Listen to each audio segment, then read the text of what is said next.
Hello everyone, and welcome to the Roguelike Monthly Marathon for April 20th. Today, swapping it again, and today we're going to try Hand of Fate. Back so soon? I knew you would not falter. Again you face me. Again you are a fool.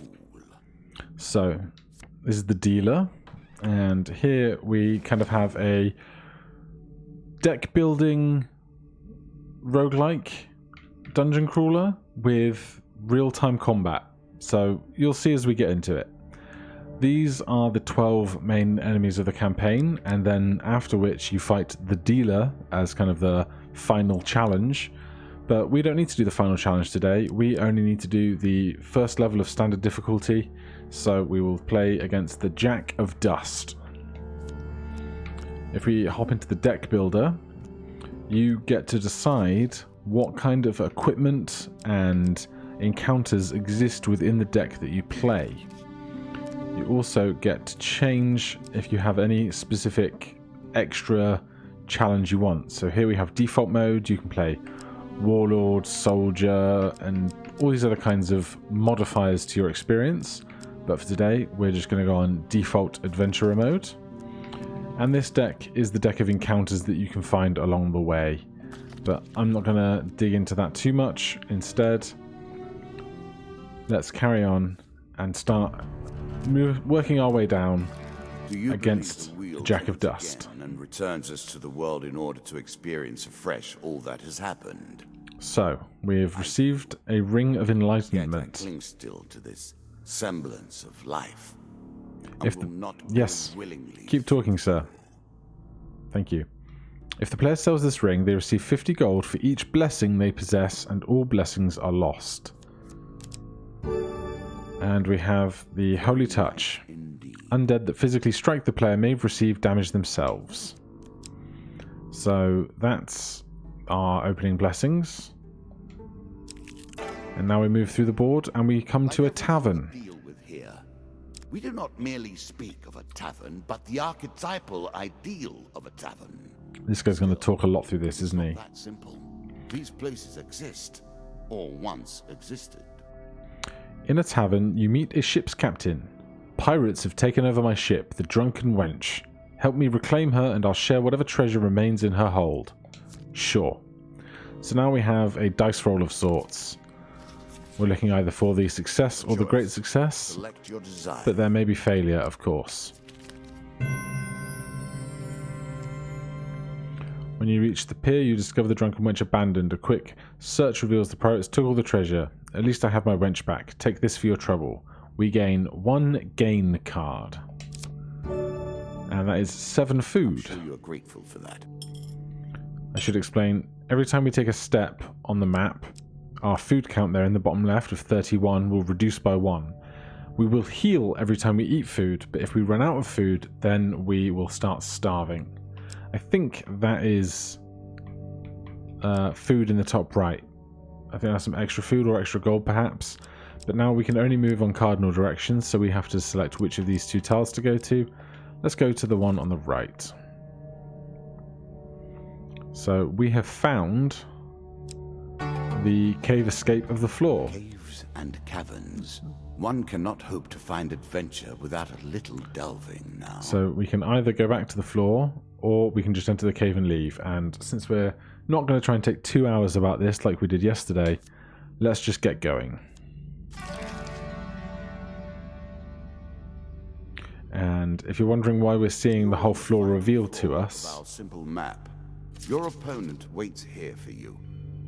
Find him.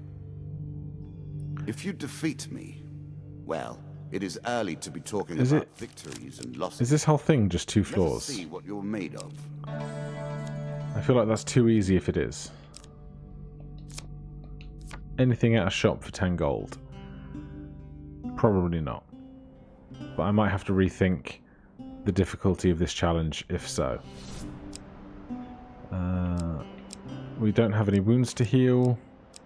We don't have any curses. We could sell some food or buy some food, but we have nothing we wish to buy, so we'll just leave because we don't need to make the extra scratch. Let's see if this is food. It was a stack of gold. Goblins King Halls 3. As you plunder the secret... Hey lad, the enigmatic goblin, Mr. Lionel, climbs out of a barrel behind the tavern as you pass through a small village. I've made some refinements to the magic device, and I think we'll do better this time if we take another shot at those treasure vaults.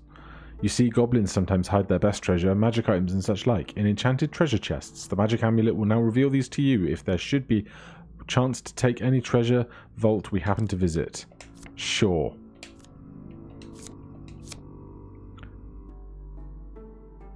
What have I just signed up for? Oh, we're in a trap room. So, now you see the real-time part of this game. We summon into this dungeon. And it's our job to collect the money as we go around. Just familiarise myself with these controls. And avoid the traps along the way. Obviously, I'm doing a great job of that.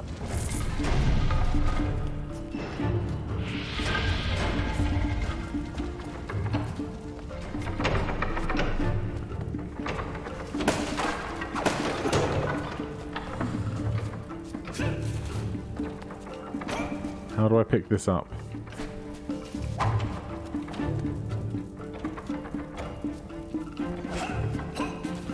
None of these buttons are interacting with this chest. Is this considered open now? I'm so confused, and this is not really what I expected.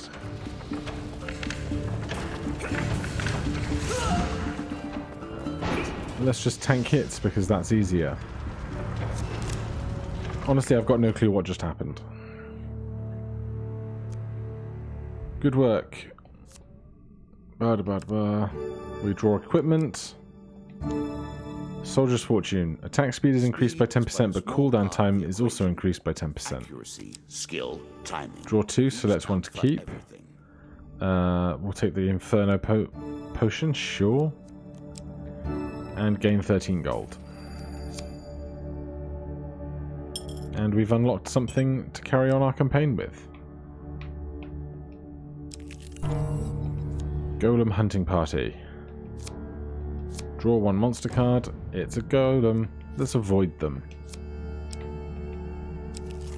And there is the Jack of Dust. Again, you face the Jack of Dust. Press on. Do not give up this early.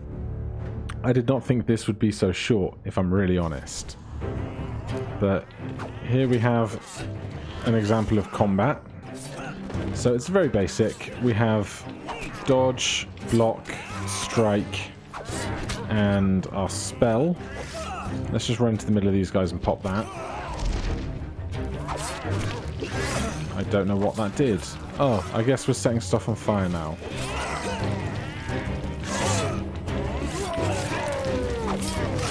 And honestly, at this level, apparently, I don't even have to attempt to avoid various attacks. I think there's technically a parry in here somewhere as well, but...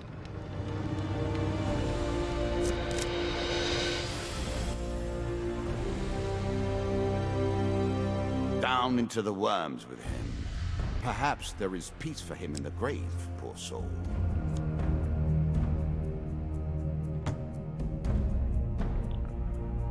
Well, that was easier than expected. And now with the resolution, we get to unlock the new unlocks. Although, I seem to have broken the game. There we go. So because we beat this card, we now get its token, and we can add whatever encounter is in it to our deck for next time. Goblin King's Halls 4. Shall we deal again?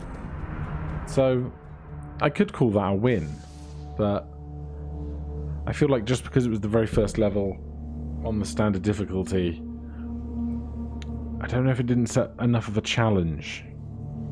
But I'm going to take the win, because I suffered enough yesterday doing a 2-hour Heavy Bullets run, and a few days prior to that, like a 2-hour Ziggurat run. So we'll chalk this up as a win, but if I ever do a Roguelike Monthly Marathon again, maybe we'll go for something a little bit harder.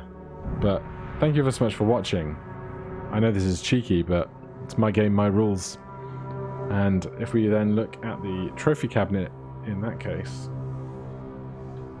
we can see that we've added Hand of Fate in the bottom left there. So that makes 9 wins in 20 days. Almost 50-50. But now we've got Ziggurat and Heavy Bullets are apparently monster slugs. Spelunky 2 is incredibly hard and I've not beaten yet. Risk of Rain, I've beaten a long time ago. I've only got about 12 hours in that game. I know I've beaten it, but I don't remember anything about it. And Nuclear Throne and Wizard of Legend I'm not very familiar with at all, apart from seeing a couple of videos online. But we'll see what happens next time. Thank you ever so much for watching. I'll see you tomorrow. Cheers.